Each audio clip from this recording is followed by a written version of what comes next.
Silence le chien! Mais attends, un chien ça a jamais fait ce bruit là.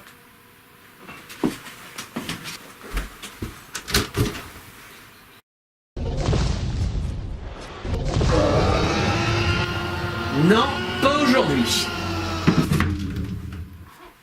Tiens, ça me rappelle quelque chose.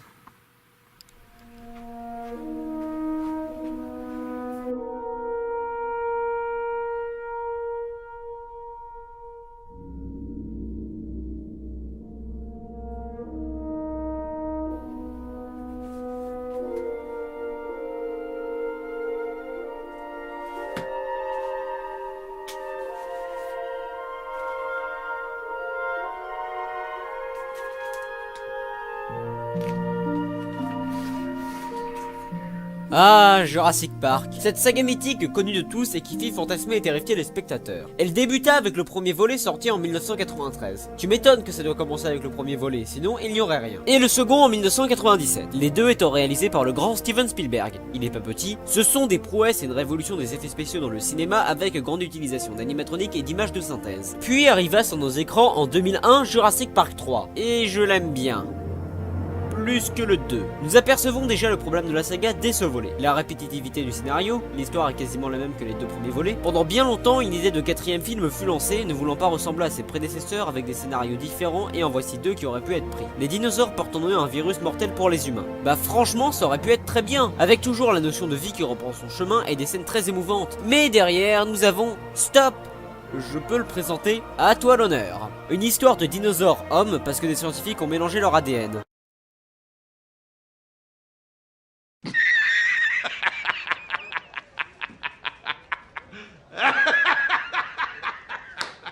Et c'est en 2015 que cette suite sortie nommée Jurassic World. Ce film nous narre l'histoire du parc qui aura finalement ouvert. Nous suivons deux enfants, et surtout Owen, un homme qui a réussi à dresser des raptors. Et Claire qui suite aux plaintes des visiteurs trouvant le parc sans surprise, c'est des dinosaures. Il vous faut quoi d'autre pour être satisfait? Aide à fabriquer l'Indominus Rex, un dinosaure qui possède plusieurs ADN d'autres dinosaures. Il réussit à se sauver grâce à son intelligence surdéveloppée, il sème la pagaille, péripéties, morts, etc. Vous connaissez la chanson. J'aime bien ce film, même s'il a plusieurs défauts, comme certains personnages, des scènes mises en tout sur la nostalgie. Le plus gros reproche fait à ce film est qu'il ressemble beaucoup trop au premier opus, ce que je comprends parfaitement mais ne me dérange pas durant le visionnage. Une suite est mise en chantier assez rapidement et c'est ainsi qu'arrive sur nos écrans en 2018 Jurassic World 2 Fallen Kingdom. Bref, qu'en ai-je pensé? On va voir ça tout de suite.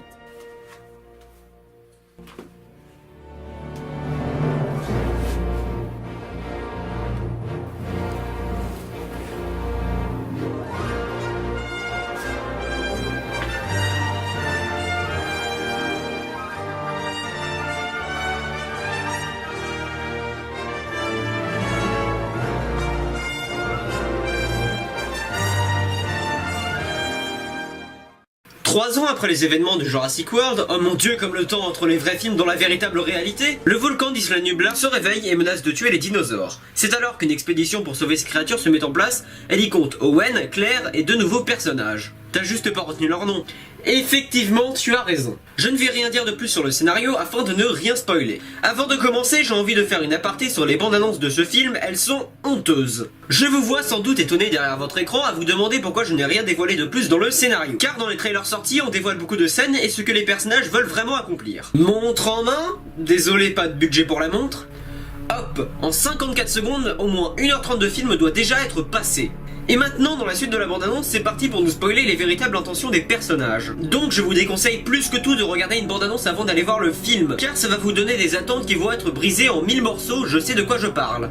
L'histoire du film peut être bonne, bien qu'elle peut avoir l'air d'un monde perdu. Non, pas celui-là. Si je dis Jurassic Park 2, voilà, donc je vais continuer de l'appeler comme ça jusqu'à la fin de la vidéo.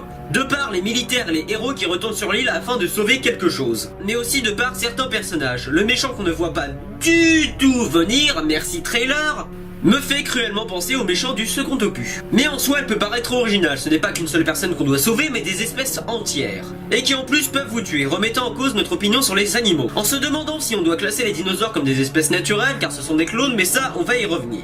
Et relions avec la théorie de Ian Malcolm, c'est lui au cas où vous avez oublié.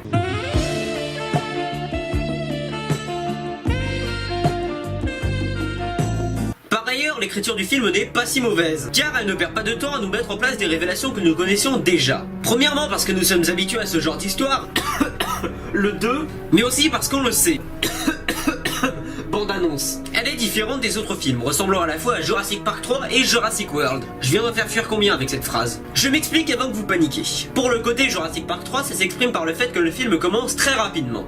Pas autant évidemment. Mais c'est à peine que nous rencontrons les nouveaux personnages et retrouvons les anciens que pouf nous voilà directement dans l'avion. Ce n'est pas catastrophique, juste efficace. Et pour le côté Jurassic World, c'est bien sûr parce que c'est la suite et l'Indoraptor qui ressemble à l'Indominus Rex. Et de plus, l'utilisation des effets numériques. En parlant de ça, les effets spéciaux sont-ils réussis? Une des critiques que je peux faire à Jurassic World est bien sûr ses effets spéciaux, car je regrette les animatroniques. Évidemment, il n'y en aurait pas eu durant tout le film. Mais les animatroniques donnent un côté très réel aux effets spéciaux et c'est une marque de fabrique de la saga. Dans tous les volets nous en trouvons, mais bien sûr cet avis n'engage que moi. Et donc, oui, les effets spéciaux sont bien réussis. Certains passent mieux que d'autres, je pense surtout à l'Indoraptor, qui est très bien travaillé avec en plus de belles lumières. Bande-annonce. Certains sont moins réussis. Il y a un plan que je trouve particulièrement moche et évidemment est sur l'affiche du film. Encore une petite aparté, excusez-moi mais c'est quoi cette affiche? Sérieusement, je la trouve assez voire beaucoup moche, montrant le volcan en éruption et l'emblème de la saga soit le T-Rex, tout en montrant les protagonistes. Mais en plus d'être une simple capture d'écran avec le logo, pourquoi ne pas mettre cette affiche? Regardez, le logo nous raccroche avec les autres volets de la saga, mais nous pouvons voir des braises nous indiquant qu'il y a un danger et que le monde est en train de chuter de par le logo qui est abîmé. Ou juste celle-là qui est esthétiquement plus belle, nous montrant une plus grande variété de dinosaures, le volcan qui explose en fond avec cette couleur orangée, et la Terre qui s'arrête pour souligner l'enfermement.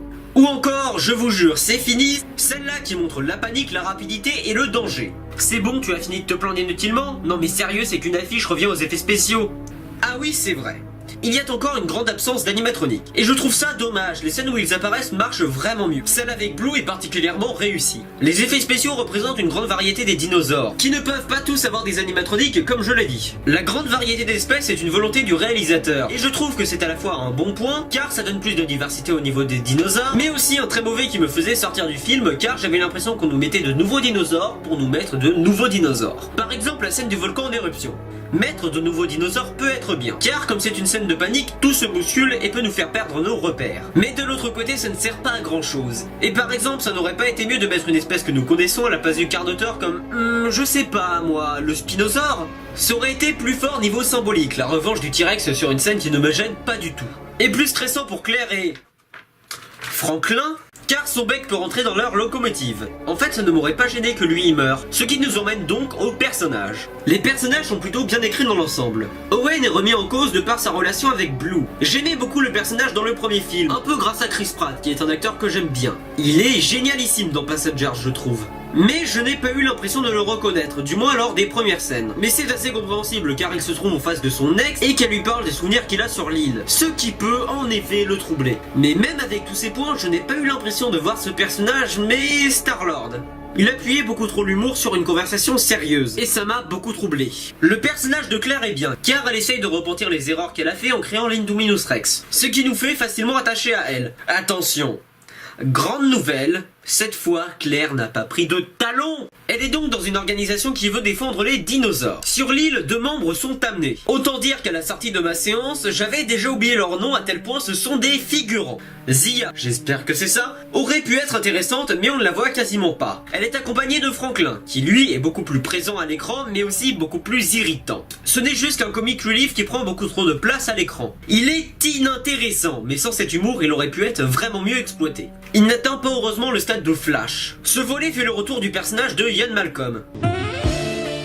C'est bon, on a compris. Il ne sert qu'à un discours, mais un discours cohérent avec ce qu'il se passe. Donc c'est un personnage qui est plutôt utile. Certaines personnes seront peut-être déçues de ne pas le voir quitter le tribunal, mais c'est cohérent avec le personnage. Il n'irait pas sur l'île sauver les dinosaures. En ce qui me concerne, je m'en fiche un peu. Je veux voir Sam Neill dans Jurassic World 3 par contre. Le film est réalisé par Johan Antonio Bayona. Il nous a déjà offert l'Orphelinat, en tout cas c'est le seul que j'ai vu.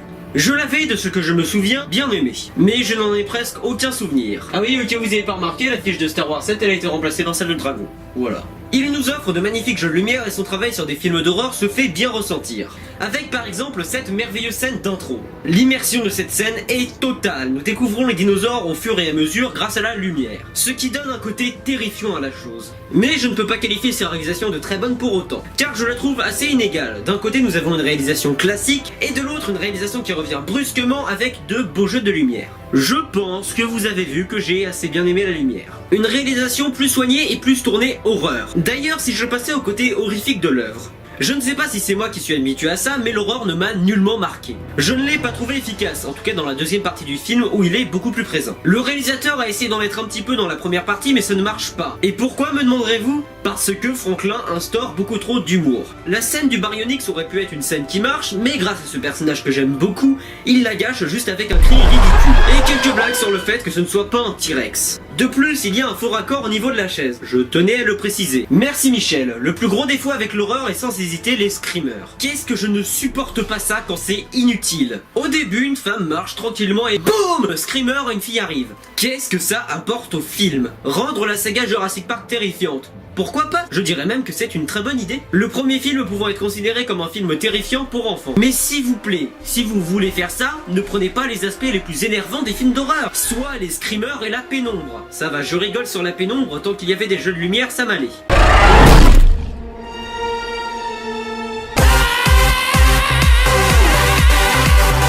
On peut voir une grande différence sur deux parties du film. L'une se déroulant jusqu'à ce que nos protagonistes quittent l'île en éruption, et l'autre se déroulant dans un manoir avec les méchants. Je me suis beaucoup moins intéressé à la seconde partie. Car d'une part, il y a des méchants bas de gamme dans la saga. L'histoire avec l'Indoraptor ne m'a même pas fait frémir, c'était même un des points que je redoutais le plus dans le film avant de le voir. La peur du repompage de l'Indominus Rex, effectivement. D'ailleurs, la prochaine fois, est-ce que vous pouvez faire un design vraiment différent? Parce que là, c'est juste une bande fluo sur son flanc. Et je n'avais pas le même investissement pour les personnages que lors de la première partie. Dans la première, ils étaient sur une île confrontés à la fois à des dinosaures et à une catastrophe naturelle. Je pense d'ailleurs que le film aurait pu être mieux sans aucun méchant mais juste le volcan. La seconde partie possède un personnage prenant plus de place que dans la première partie, mais il au coude. Oh mon dieu!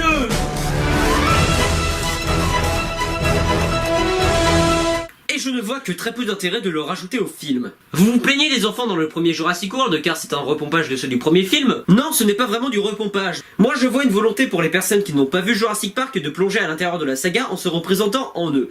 Mais en fait vous êtes qui? Je suis toi, mais qui vient d'un univers parallèle. Ok, mais très joli t-shirt en tout cas. Merci. Et bien maintenant voilà un seul enfant, une fille plus précisément, qui ne sert absolument à rien. Si ce n'est le fait d'occuper l'écran dans certains moments bien inutiles. Par exemple, juste que ce soit la gardienne de l'enfant qui aille voir Benjamin Lockwood, ce serait plus utile pour le scénario pour éviter les longueurs.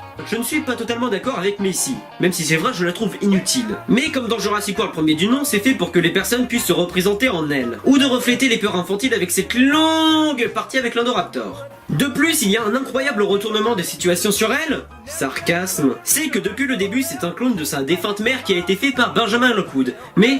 oh mon dieu!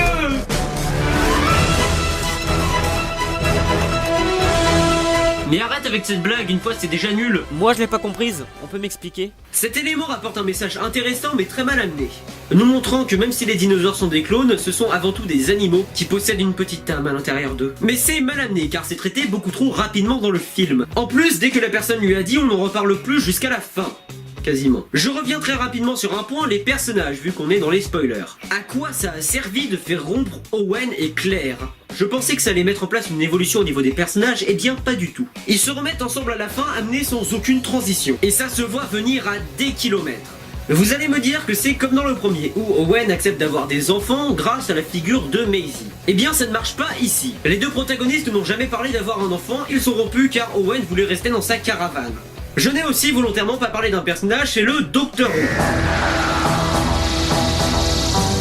Ça va, j'étais obligé de la faire celle-là. Il est mis en arrière-plan. Je ne trouve pas vraiment le personnage intéressant. Mais on aurait pu changer un peu plus son personnage, non? Sinon nous avons le droit à un braconnier très cliché qui dès qu'on le voit nous sert sa plus belle grimace histoire de nous raconter que c'est lui le méchant. Je parle de lui car j'aime bien sa mort, elle est violente et à l'image du personnage, stupide. Jurassic Park est aussi connu de par la magnifique musique orchestrée par John Williams, le père de la musique d'Harry Potter et d'Indiana Jones si vous ne savez pas qui c'est. Et ici ce thème n'est pas présent. Il n'y a que quelques exceptions et ces exceptions sont des remixes. Par exemple juste quelques notes du thème jouées au piano ou juste le tout début de la musique nommée Welcome to Jurassic Park. Accent anglais spectaculaire. Passons sur ce point et parlons de la musique du film. Elle est composée par Michael Giacchino, la même personne qui a fait la musique de Jurassic World, une musique que j'aime bien, et surtout là-haut, la bande originale de ce Pixar est vraiment extraordinaire. Mais pour Fallen Kingdom, je la trouve très vite oubliable. Il manque des thèmes forts et marquants. Elle remplit au moins la fonction d'être une musique d'ambiance. Je ne peux rien dire dessus, aucun élément ne me l'a fait vraiment titiller l'oreille. J'ai regardé les bandes annonces juste avant de voir ce film et je peux vous assurer qu'en quittant la salle, j'avais un goût amer dans la bouche. Il y a certaines scènes que j'attendais énormément. Je ne pense qu'à la scène du mosasaure. Je m'attendais à une scène superbe sous l'eau où la tension monte à la manière des dents de la mer. Ceux qui ont vu le film comprennent ma peine. Ce n'est même pas une scène, juste un plan. J'ai un problème avec le film, c'est sa morale. Comme le titre pourrait le préciser, c'est juste le monde de Jurassic Park qui s'écroule. Je comprends cette morale facilement, mais je vois un message plus profond que ça et très contradictoire. Le Brachiosaurus est le premier dinosaure que nous apercevons dans Jurassic Park. Non, c'est le Raptor. Le premier qu'on voit vraiment. Et c'est le premier animal qui donne de la magie au parc. Dans Jurassic World 2, c'est encore ce même dinosaure que les protagonistes voient en arrivant sur l'île. Là, c'est le côté nostalgique en fait. Je sais, mais je vais appuyer ma théorie sur la scène où le héros se retrouve dans le bateau des méchants. Et que tout le monde se met à admirer un Brachiosaurus essayant d'aller dans le bateau, mais mourant dans les flammes. Là, c'est juste un sentiment de tristesse qu'ils essayent de mettre. Mais surtout, il se met sur ses pattes arrière juste avant de mourir. Faisant encore référence à Jurassic Park premier du nom. Dans le même genre, nous avons la Jeep du premier parc se faisant engloutir sous la lave. Quelques péripéties plus tard, les dinosaures sont enfermés dans le manoir et un gaz arrive accidentellement pour les tuer. Les personnages décident de ne rien faire et de laisser les dinosaures mourir car c'est le destin qui les rattrape et que, comme dit Ian Malcolm, la vie trouve toujours un chemin. Mais c'est Maisie Lockwood, ne fais pas cette blague, ouais c'est lourd, qui libère les dinosaures. Donc le monde devra vivre avec eux côte à côte. Donc le message est qu'il faut laisser les films de la saga tranquilles, sinon elle va mourir. Ou alors, grâce à la magie qu'on offre aux plus jeunes spectateurs, ces films vont devenir banals aux yeux du public, car cette magie n'opérera que sur eux. Si cette saga venait à s'éteindre, les producteurs auraient de mauvaises intentions et essaieraient de la rebooter ou en faire des remakes mauvais dont le seul but n'est que l'argent. Une morale qui est intéressante car si vous ne le savez pas, Jurassic Park est une métaphore de l'industrie du cinéma. Je tiens à défendre Jurassic World qui lui aussi fait une très bonne morale sur l'industrie du cinéma. En parlant aussi des remakes et des reboots et des blockbusters. Quand je disais que l'histoire du film était très contradictoire, ce n'était que pour une seule raison. Le film nous fait comprendre qu'il faut arrêter de faire des suites à cette saga, sinon elle va vite s'essouffler. Mais en même temps, il nous offre beaucoup de potentiel pour des suites avec une fin ouverte. Quoi ? Jurassic World Fallen Kingdom est un film que je trouve très moyen. Son scénario est bon, il s'éloigne des films de la saga et ça fait du bien de voir quelque chose de différent. Mais n'est pas pour autant original en prenant par exemple des méchants classiques et un scénario qui ressemble beaucoup trop aux deux. La réalisation tente des choses mais on n'en retient que les jeux de lumière. Le film est trop rapide parfois à essayer de nous faire dévoiler les nouvelles espèces de dinosaures alors que la seconde partie est beaucoup plus lente. Les acteurs et les personnages sont bons, à part les deux figurants. Leurs personnages ils sont mauvais. La musique du film est très vite oubliable, n'égalant pas celle de Jurassic World et n'arrivant même pas à la cheville de Jurassic Park. Je me suis beaucoup plus accroché à la première partie qu'à la seconde car l'horreur ne m'a pas du tout touché. Et ne parlons pas de cette morale. Si je devais donner une note au film, ce serait environ 6,25 sur 10. Tiens, ça fait du bien de parler d'un film qui n'est pas dans mon planning. D'ailleurs, j'ai totalement abandonné cette idée de planning, je commençais à en avoir marre, donc je parlerai de films quand j'en ai envie. Il faut juste que je n'oublie pas Serial Série parce que ce serait un petit peu problématique. Merci d'avoir regardé la vidéo. Si je vous ai dissuadé d'aller voir Jurassic World 2, eh bien allez le voir quand même afin de vous forger votre propre avis, car c'est un film qui divise. Sur ce, à bientôt pour de prochaines critiques. Bum, bum, bum, bum, bum, bum, bum.